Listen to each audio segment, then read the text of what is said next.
Salve pessoal, Tony De Vito aqui para mais um vídeo. Plano de Bolsonaro para prender Lula caso vencesse eleições é revelado em telefonema. Olha só as coisas que nós estamos descobrindo.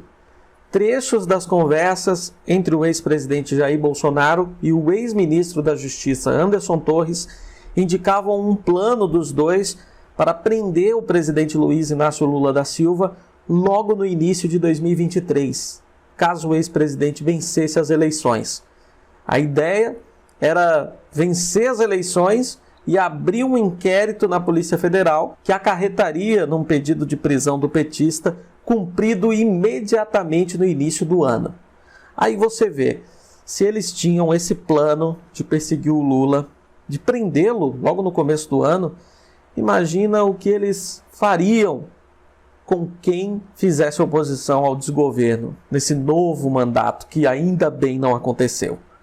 Se eles iriam prender o maior líder político popular da história do Brasil, prisão política só para tirar o Lula do caminho, imagina o que eles fariam comigo, com outras pessoas que fazem conteúdo de esquerda, com todos os militantes que botam a cara à tapa pedindo um país mais justo, com todos aqueles que são contra a política excludente, mesquinha que Bolsonaro defende. Obviamente a gente ia ter muita perseguição, muita prisão política e, para começar, eles iriam atrás de Lula, que é, sem dúvidas, o maior político da história do país. É para você perceber a capacidade do bolsonarismo, a sanha antidemocrática que eles possuem e o risco que nós corremos. Se Bolsonaro tivesse sido reeleito, a gente ia viver tempos ainda piores.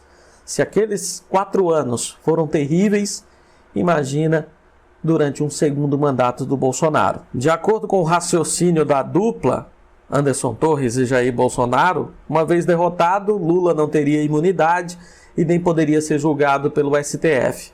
E por isso um juiz de primeira instância poderia assinar o pedido de prisão. A articulação estava adiantada até o final de setembro do ano passado.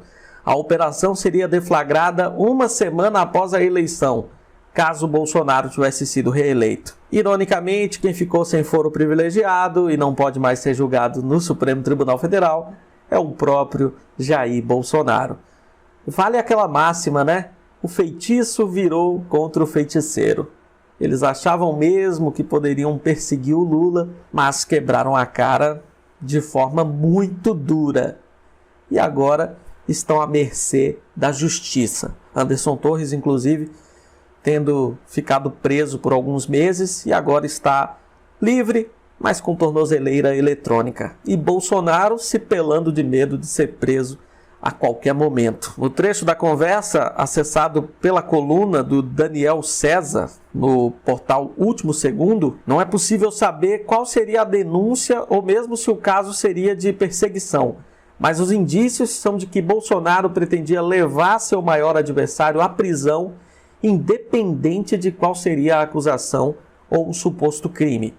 Nos corredores da política, fala-se que seria uma prisão política. A fonte do Ministério da Justiça de Bolsonaro, ouvida pela coluna, confirmou que, entre o primeiro e o segundo turno, com a vitória parcial de Lula, houve recuo de delegados da PF para tocar essa operação de perseguição contra Lula. E, mudando o foco, eles partiram para a tentativa de impedir que os eleitores de Lula votassem. O que resultou naquelas operações da PRF e da Polícia Federal durante o dia da votação, 30 de outubro de 2022, com a intenção realmente de atrapalhar o pleito.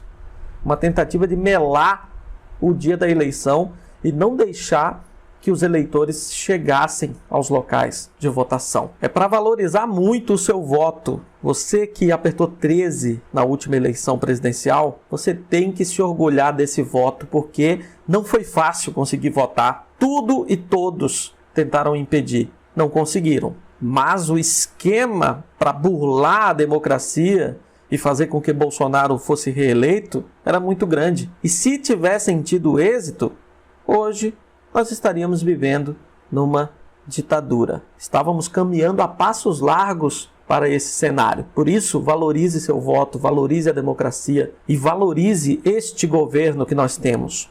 Um governo do povo, popular, que você pode criticar, você pode debater se isso é certo, se isso é errado.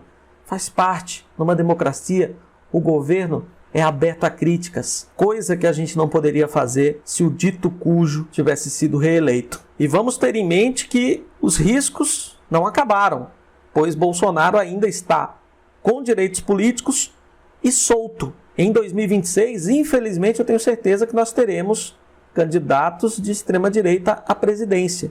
Isso significa que nós não vencemos o mal completamente ainda. Por isso, temos que continuar lutando por um Brasil sem extremismo. A luta continua, pessoal. Vamos compartilhar esse vídeo, manda para todo mundo, espalha por aí, curta, comente. A sua interação é muito importante para o nosso conteúdo. Até o próximo vídeo e força progressistas!